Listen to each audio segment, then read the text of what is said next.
Jesus, God saves. That is your name. The God who provides, the God who protects, the God who rules. Jesus, the earth is your footstool and the heavens declare your glory. And so do we. Would you speak through us? Speak to us. We ask this in your holy name, Jesus. Amen.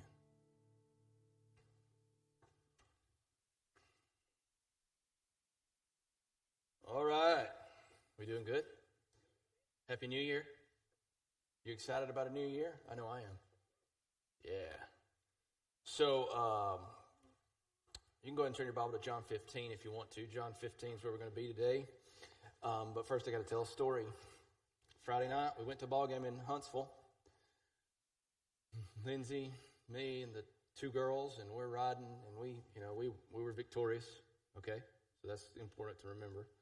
And we're driving home with victory, and Lindsay breaks out a game of Would You Rather. Anybody ever played Would You Rather? Yep. Okay, would you rather he have sour or spicy? Sour. Yeah, I think that's what everybody says. Right? And then there was one that she broke out and she said, would you rather live in the past 100 years? So go back 100 years and live. Or would you rather live in the future 100 years? And in the car, it was an emphatic, future! Right? We were all like, future. And so I'm over there trying to be contemplative and philosophical. Like 100 years ago, 1925, what was happening? I'm like, maybe not. I definitely don't want to go back, right? Great Depression, World War II's coming. I'm going to have to live through that because I'm only 40 years old. And I was like, oh man, that's going to be bad. I'm probably getting drafted. And then someone from the back yells, there's no way I could live 100 years ago. They didn't even have Wi-Fi. And I'm like, oh baby. I almost, and I'm learning. I almost went into dadsplaining. Right, to tell them about what Wi-Fi was and what it was like when I lived without Wi-Fi. And I thought, it don't matter. She don't care. And the reality is, you and I live in a new world, a very, very different world than many of us, like us, the millennials and the generation before millennials. We get both. Like if you think about our kids who've never experienced a world without internet, without Wi-Fi, without constant connection, and we're all constantly connected. To them, it is as far away as electricity in your home is to us. It's insane, isn't it? We are constantly connected, nonstop. If we end up somewhere where we don't have connection, it's like our mind is blown. We don't know how to function. We're connected to all of the information of the world. We're connected to all of the people of the world instantly by the computer in our pocket. Now, I think history is going to look back and going to be blown away that us, my generation and the generation before me, that we got to experience both worlds. But the reality is, while I can order my groceries from Walmart right now, and they'll be on my doorstep when I get home, is incredible. Or I can order the most obscure thing on the planet from Amazon, and it'll be at my door in 2 days, is incredible. And that I can see what everybody has for lunch is also incredible because you put it on Facebook, right? It is incredible that we can experience and see these things, that we can access information like people have never been able to access information. We're so connected. Yet, and it is a good thing. Don't get me wrong. I don't want to live without it. I don't want to go to 1925, or 1985, or 1995, or 2005, right? I don't want to go back.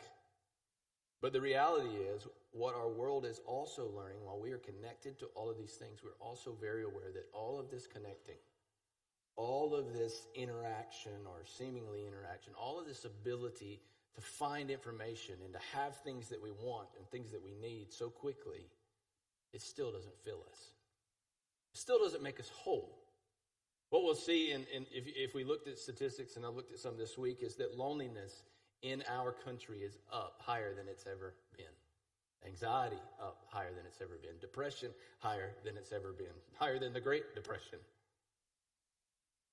What we are learning is that these little computers with all this connectivity isn't the answer, but rather exacerbates the problem that we need genuine, life-giving connection, relationship with other people. We need love, and our phone can't give us that, and there are a lot of other things that can't give us that either.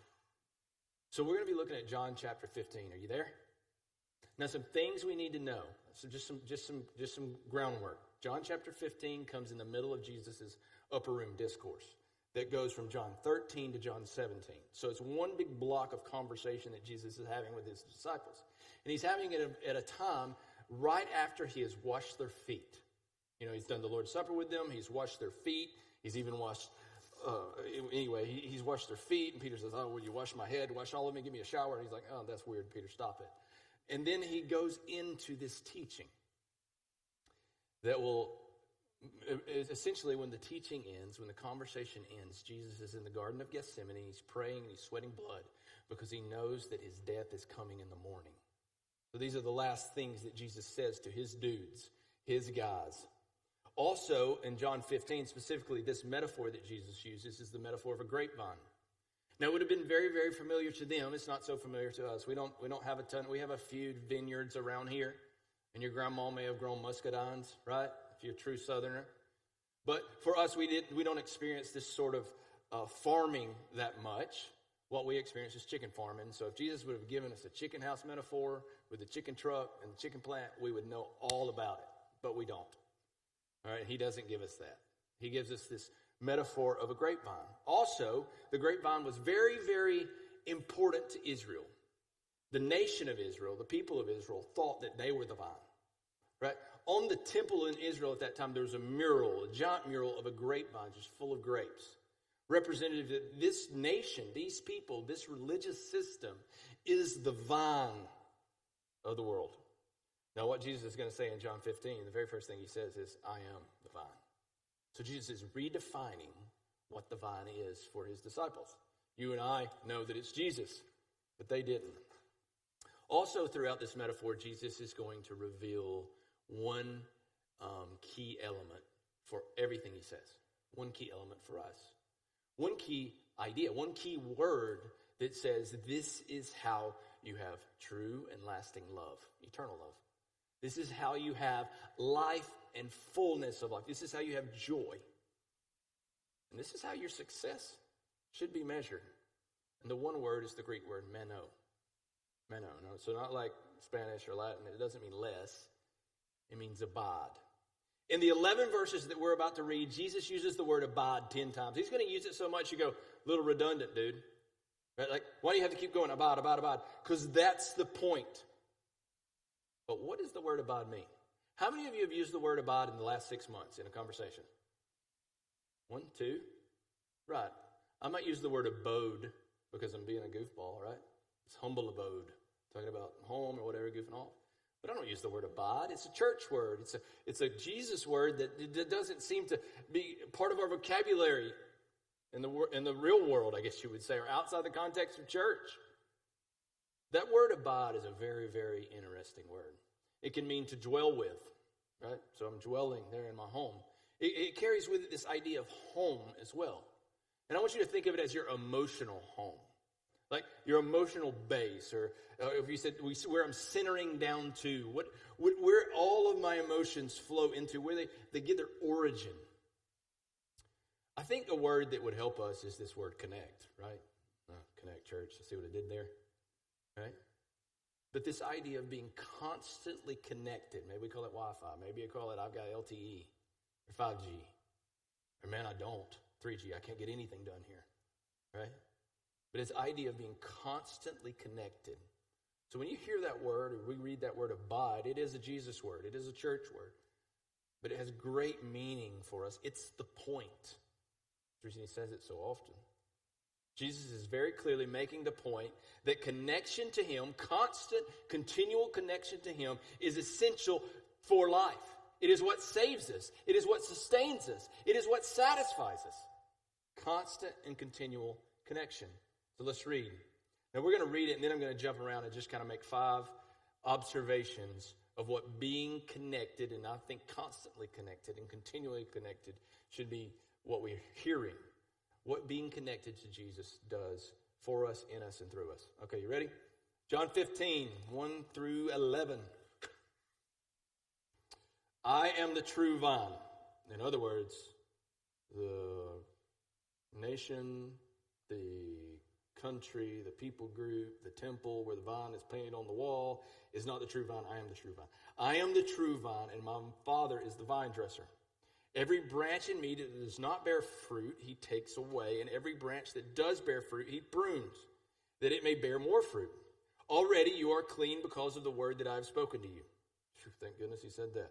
Abide in me, and I in you, as the branch cannot bear fruit by itself unless it abides in the vine. Neither can you unless you abide in me. I am the vine, and you are the branches. Whoever abides in me, and I in him, he it is that bears much fruit. For apart from me, you can do nothing. If anyone does not abide in me, he is thrown away like a branch and withers, and the branches are gathered and thrown into the fire and burned. Ew. If you abide in me, and my words abide in you, ask what you wish, and it will be done for you. But by this my Father is glorified, that you bear much fruit, and so prove to be my disciples. As the Father has loved me, so I've loved you. Abide in my love. If you keep my commandments, you will abide in my love, just as I have kept my Father's commandments and abide in his love. Verse 11. These things I have spoken to you, that my joy may be in you, and that your joy may be full. The first thing that we should see here is in verse 3. And I'm starting out of order, and I'm going to jump all around in this text because I think it's important for me to understand this in the order in which it happens in our life, the order in which it occurs. Jesus doesn't give us that in the illustration or the metaphor, but I'm just kind of organizing it for us. So we're going to jump around. Verse 3, he says this, already you are clean because of the word that I've spoken to you. Being connected to Jesus declares you clean. That's your first point. Being connected to Jesus declares you clean. I want you to think about this. Back to the whole washing of feet thing, right? Jesus is in the upper room with his disciples. They have the first Lord's Supper, their first communion together. He says, this is my body broken for you. This is my blood shed for you. And he washes their feet. And he says, if I haven't washed you, you're not clean. And Peter goes, well, heck, man, how about that shower, right? Like, wash all of me. This is a grown man asking another grown man to wash him. It's weird, right? Wash all of me. And Jesus goes, hold on, you're not getting it. You're not getting it. It's not about the water. It's not about the soap. It's about what I am declaring about you. And then he turns, and Jesus uses that word clean again. He says, but there's one of you who is not clean. Judas, right? That's who he's talking to. Who's he talking about? Judas, a guy who was Jesus' treasurer, like he was the banker for the group.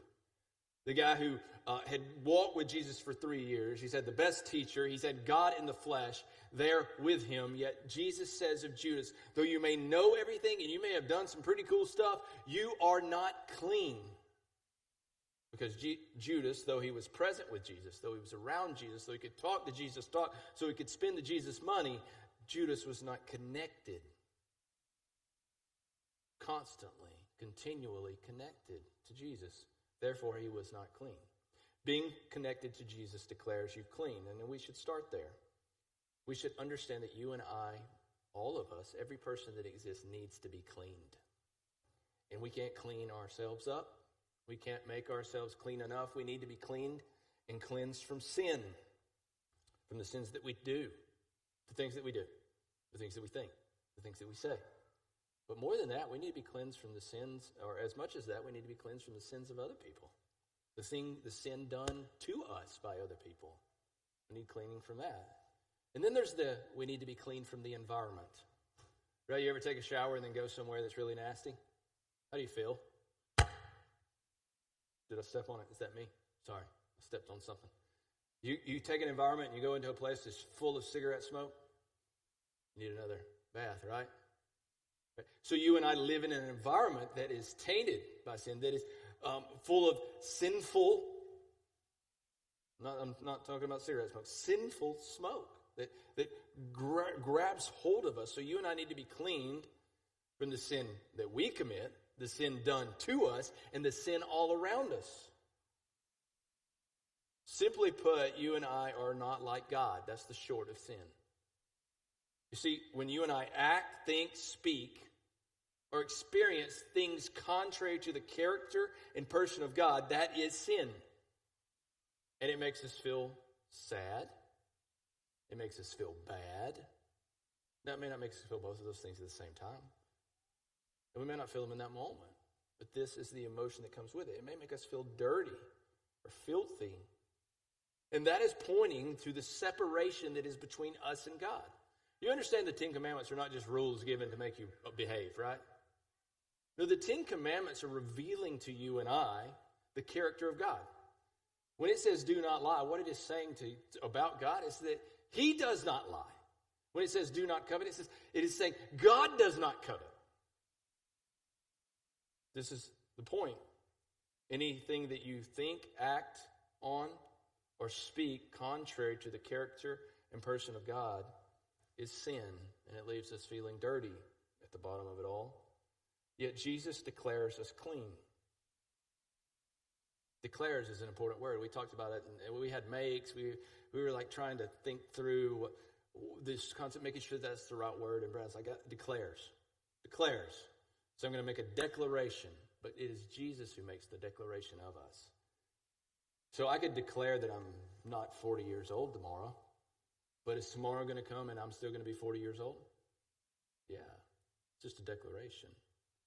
But when Jesus makes the declaration that you and I are clean, we are in fact clean.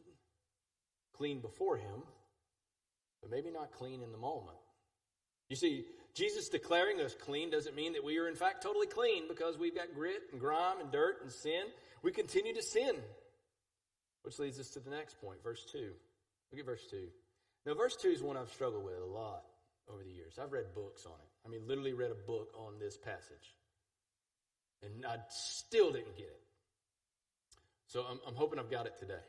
Verse 2, look at it. Every branch in me that does not bear fruit, he takes away.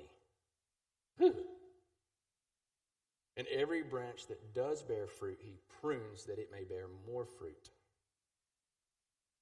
If Jesus is the vine and I am the branches and God is the vine dresser, it makes me uncomfortable that he says if it does not produce fruit, I'm going to take it away. Does it not make you uncomfortable? You see, because when we get down through that, we go, so if I don't do what I'm supposed to do, if I don't become who God says I'm to become, if I don't become clean as he's declared me clean, is he taking me away? But then you look down at verse 6. You can look down at verse 6 if you want to. He gives us a little more clarity. And verse 3 gives us clarity. And that word takes away just doesn't sit. And this is a cool little nugget. Anybody ever been to a wine country vineyard? Been on a tour? Okay, some of us, yeah. And so, I mean, I may be wrong on this, but I'm thinking I'm right. So it is a vine. The grapevine is a vine, and vines grow without growing like this naturally. They grow on the ground, right? Just like a tomato vine. Tomato plant, we call it a tomato plant. It's really a vine, right? You let that thing go, don't do stuff to it. It just lays on the ground and just goes on and on and on. And it comes up. And your grandparents talked about those little squirrely things that came off of the tomato vine. They called them suckers. But you got to cut the suckers off. You won't ever have any tomatoes, right? But that's part of that vine's process. Now, the same thing is true with the grapevine or any other type of, fruit vine, is that it's a vine. It comes out of the ground of the stump, and it kind of just, the shoots kind of just grow and fall. And when they hit the ground, they reach with their little root tentacles, their little suckers, to gather soil. They're trying to sow their own roots in the ground. And so what the vine dresser, the farmer comes up, and he takes away that vine from the ground. But he lifts it up. So this translation could also be lifts up. He raises that shoot up off the ground because it's not going to produce any fruit if all it's producing is roots. And if it's laying down there in the dirt and the mud with the bugs and the filth, the fruits, what's it going to do when that fruit hits the ground? It's going to rot. This is the point that Jesus is making. That it isn't take away from God or take away from the vine, it's take away from the ground. If it's not producing fruit in me, or I'm not producing fruit, it is that he would take me away from the ground to lift me up, tie me to a trellis, and trim off those little suckers. Prune. He lifts us up. Now this is the word picture. You and I are a branch. And you and I may be trying to grow and make some beautiful grapes, but we're doing it down in the filth, the grime and the dirt. We all are. Yet God, in our connection to him, lifts us up, takes us away from the dirt and the filth, and prunes and cuts us. Being connected to God, this is the point we're making. Being connected to God causes you to grow. Hear it that way. You know, I'm a person who likes to grow. Right? I want to be a better speaker. I want to be a better reader. I want to be a better teacher. I want to be a better father. I want to be a better pastor. I want to be a better husband. I want to be better at everything. Right? I still want to be better. I want to be better. I want to be better. I want to grow. And I hope you do too. And I think you probably do. But I want to grow. Yet being connected to Jesus, abiding in Jesus, brings about the growth. It's causative of the growth. It is the origin of the growth. And that process can be painful. You know, you take some shears and cut something off. You lift me up, rip. And imagine you've been laying down there on the ground. You're a branch. You've been laying down there on the ground for a long time. And the vine dresser really has to reach down and yank. Because your roots have grown deep. The older we are, the deeper our roots go, the more we become who we are. Continue in that process. It can be painful. And oftentimes we are terrified by it, by this idea that God would do that to me. I'm terrified that he's going to prune, he's going to take something from me, he's going to take something away that I love, he's going to cut me. You and I walk around terrified of that from God. You may not admit it, you may not know it, but that's the reason you avoid God. Right? So we avoid God because we're fearful that he's going to do something that would be painful in our lives, that we would experience pain. I don't want to chase hard after him. I'm just going to come and be here and sit here, do what I need to do, to just enough to be, so that I'm declared clean. I don't want to submit my finances, my insecurities, my future, my spouse, my husband, my girlfriend, my boyfriend, my girlfriend. I don't want to submit my job to him, because I'm afraid of what he'll do with it. I'm afraid he'll disapprove of it. I'm afraid he'll take it away. And so you and I avoid God. When the reality is, the only way for you to get all of the story, to get the benefit of being connected to him, is to be fully connected to him, to make my emotional home in him. I would also add on this point that it's a lie. It's a lie to believe that if you avoid God, avoid deep, passionate connection with him, a relationship with him, that you will not experience pain. Life is full of pain. It's inevitable that we're going to experience pain. I mean, think about your life. It's inevitable. Pain is a part of life. And it is an absolute lie to believe that avoiding God frees you from future pain. The converse is actually true. That being near to God strengthens you to face the pain. The pain's coming. But being near to God strengthens you to walk through it and to face it. Third thing, being connected to God, being connected to Jesus gives you true and lasting love, which is really what you're longing for. Look at verse 9 and 10. As the Father loved me, so I have loved you. Abide in my love. If you keep my commandments, you will abide in my love, just as I have kept my Father's commandments and abide in his love. Whole bunch going on here. Jesus is saying, I am connected to the Father. I am abiding. I am dwelling in him. I am constantly, continually connected to the Father. And the Father is constantly and continually connected to me. And when you connect to me, you connect to him. But what is it that transfers through our streaming option? What is it that what is the signal, the code within the Wi-Fi that is being conferred through our connection to him. Love. Think of love as flow. We can think of love as a lot of ways, like emotion, experience. We can think of it as sacrifice. We can think of it as a feeling. But I want you to think of it as flow of perfect harmony flowing through us. John Mark Comer, a book I'm reading, we're going to talk more about that book in March. We're going to do a whole series on it. Says this: in all of Jesus' teachings, what we call God is, in a mysterious and beautiful way, a flow of love between the Father, the Son, and the Holy Spirit. God is a community of self-giving love. Each member of the Trinity, as theologians call them, is distinct yet somehow still one. To be with the Spirit is to be with Jesus, and to be with Jesus is to be with the Father. It is to enter the flow of love within the inner life of God himself.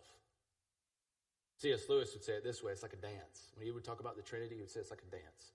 Like two dancers, like Lindsay and I have done a few dance classes, and we're not real good. We can do like 2 steps, and then we go, I don't know what to do with my hands. Right? But two dancers moving in perfect time and unity. Love between them, but it's in sync love.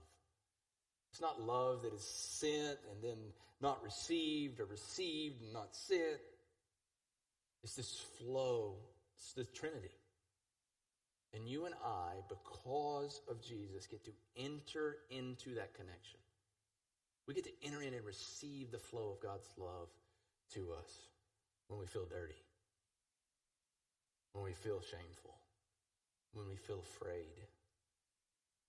And this is what all of humanity is longing for. But us dudes don't want to say, oh, that's not what I'm longing for. Like, respect is what I want. I'm a dude. Right, Rigsby? I can see you. Yes, respect is love. You probably read the book, or if you had any marriage work you're going through, you know about love and respect. But it is love. It's the communication of love. Now, every human on the planet longs for it. It's what we're searching for. Even those of us who don't know it and don't know how to define it. It's love. This idea of love, we gravitate to it no matter how many times we've been hurt. Like a moth to the flame. That's the reason a young girl, teenage girl who's been mistreated and abused and taken advantage of by a teenage boy will say, I think I'm going to become a lesbian. It's a pursuit of love, apart from the hurt. Now, it may not be in a romantic sense. You and I may love something, some sport, or may love some idea. We may love our phone, girls. Yeah, I called you out. I see you over there. It may be our kids, something that we can truly love. We may have not known it until they were born and we held that baby in our arms. We are longing for love. It is what we really want. But the reality is, all of those things will not love us back the way that we love them. Being connected to God creates this perfect flow of love between us and God. All right, Jesus doesn't stop there. Verse 11. John 15:11. These things I have spoken to you, that my joy may be in you and that your joy may be full. Being connected to Jesus not only gives us eternal, true, and lasting love, being connected to Jesus also gives us full joy. And I'm just going to say that simply: happiness and wholeness no matter the circumstances. Whether we're crying or we're rejoicing or singing, it is a wholeness, a completeness about us. No matter the pain, the pruning, the problem, we have full and lasting peace and joy. This is what Jesus is saying. You get that as well. And then lastly, being connected to Jesus produces fruit. Verse 5, one of my other favorite verses in this text. I am the vine, you are the branches. Whoever abides in me and I in him, he it is that bears much fruit. Apart from me, you can do nothing. We can do a lot of things. Like, apart from me, you can do nothing. What? I can do lots of things. Right? You can come to church. You can write your tithe check. You can attend a life group. You can lead a life group. You can become a deacon. You can become an elder. You can become a preacher. You can do all sorts of things. And they all amount to nothing if you're not connected. if you're not connected to the vine. You can sow down your own roots, cut yourself from the branch or from the vine. Start your own vine, your own vineyard. Be your own cult leader. Yet if you aren't connected to Jesus, you will not produce lasting fruit. The question is, what is the fruit? Typically, when you think of the fruit, what do you think of? Galatians 5:22 and 23, fruit of the Spirit. Love, joy, peace, patience, kindness, goodness, gentleness, self-control. Did I get them all? Faithfulness. I missed it. What are all those things? What are those fruits? If we call those the fruits, what are they? They're character qualities. But it is a character that is developed in and through us. It is the washing off, right? The pruning off. We think of it as character. It happens over time. The older we get, the better we get, hopefully. Usually that's the way it works. Or either the worse we get, the more angry we get. It's character, that's what we think of, but that's not what Jesus means. While I do believe that being connected to Jesus does change our character and develop character in us that we do not naturally have, there's something here in the text that indicates that Jesus means something more than just your character changing. You're just becoming a better dad, a better mom, a better father, a better son, whatever. Look at verse 16. And we're going to talk about it more next week. Look at verse 16. You did not choose me, but I chose you and appointed you that you should go and bear fruit, and that your fruit should constantly connect. Can my character constantly connect to God? Now, me being gentle, can my gentleness connect to God? No. You see, when Jesus talks about fruit here, he's not talking about just the character that comes with being near to him. He's talking about people. Other people. So the fruit of the Spirit that you and I produce, or that God produces in and through us, that is our character, becomes a benefit to who? The people around us, the God above us. But what we see here is that very, very interesting understanding that the fruit's other people. That it's set up this way, that it's not about me and you only. It's about the people that are not yet here. The people that are the fruit are those that would abide later. You and I happen to be that for the disciples.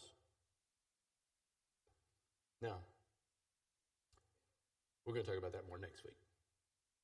Next week, we're going to talk about the rest of this text, right? The next 5 or 6 verses. About what it means to be genuinely connected to other people. The connection to God, the connection through Jesus, to be genuinely, constantly, and continually connected to him, dwelling my emotional home in him, then flows out of me. That love flows out of me to the world around me. Connection to others. Would you pray with me? Father, we're grateful. I'm grateful that you're the vine and I'm not. I'm grateful that you say it's not on me, it's on you. I'm grateful that you declared me clean when I've been foolish, and that you don't cut me off when I make a mistake. I'm grateful that you're faithful and just. God, I'm grateful of 1 Corinthians 13, that God, you love. God, you are patient. God, you are kind. God, you keep no record of wrongs. God, you keep all things, believe all things, hope all things. God, that you never end. Oh, God, we are grateful that it's you, not us. Help us to connect continually and constantly to you in this new year. Help us to abide in you. In your holy name. Amen. You guys stand up with us. We sing. I think when I think of that, there's two some of yous. Some of you have never been connected. You're not saved. You're the branches that are not abiding. You're the branches that are not connected, as verse 6 says, and you're going to be thrown in a fire. I know we're a contemporary church. We shouldn't talk about hell very much. But it's true. Apart from Jesus, you will spend eternity in hell. Doesn't matter how strong you are, how smart you are, how rich you are, how successful you are. Doesn't matter how good you are. Apart from him, you're going to spend eternity in hell, thrown in the fire. Now, the good news is no one has to go there. But you've got to acknowledge that you need it. And you've got to acknowledge that Jesus is the only one to give it. Just that simple. I don't have what I need to make it. I am sinful. I need you to clean me. And Jesus, you're the only one who can do it. Right where you are, you can pray that. You can come up here. I'll be up here. I'm sure Brandon's around here somewhere. Kevin's around here, and Haley's around here. Somebody's around here. We want to help you. Don't leave. Don't go out those doors without connecting for the first time. Be saved. Be changed. Experience love in its fullness for the first time. No joy. If that's you, I want to help you. Man, I want to help you, and I'll help you any way I can help you. I'll break my neck to help you. Be saved.